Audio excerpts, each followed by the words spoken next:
when somebody experiences a symptom, what's the thought process? What is the processing of that symptom?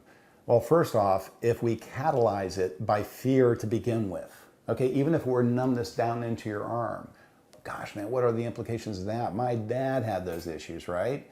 So right off the bat, if somebody had pain down the arm and you were thinking, oh, well, that's a heart disease right off the bat. I mean, I'm going to, obviously I need to call somebody. Would that make maybe the possibility of a heart attack less because you recognize the fear of the outcome and you may not live? I mean, the implications to what we've been taught are enormous.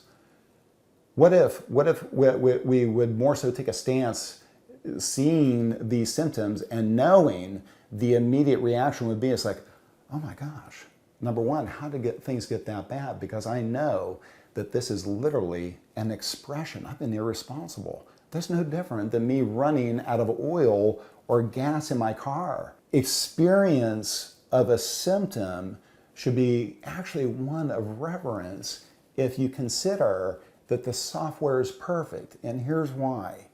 When you submiss the knee-jerk reaction of a stimulus, that means within your software and DNA, you had something to go by that in its perfection, it could work to protect you and alter or adapt your system for your most optimal outcome. Now, whether you're a medical doctor or a psychologist or a chiropractor, we all know that the nervous system is going to protect you first, and it's going to do that based in fight or flight, and it does it not in units of time, but in the program software of what I believe as God's software, and therefore on His time. And if so, you have a lot of working, navigating time and space to work with. So when we have the perception of symptoms being stress, the worst thing to start with is fear.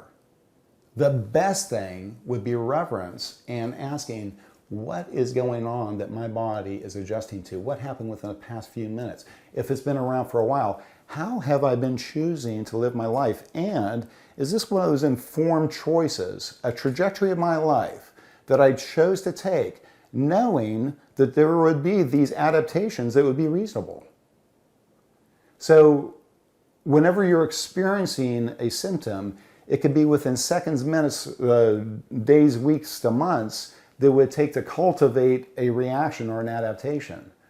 But if it reaches that point, then it comes to what is my responsibility in this, and is that adaptation something one of fear, or is that something that, based on how I've been behaving, it would be highly appropriate?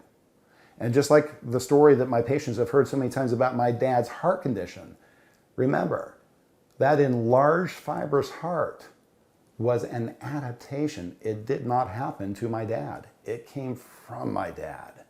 So remember, symptoms are being expressed from you, not happening to you, no matter what that symptom may look like.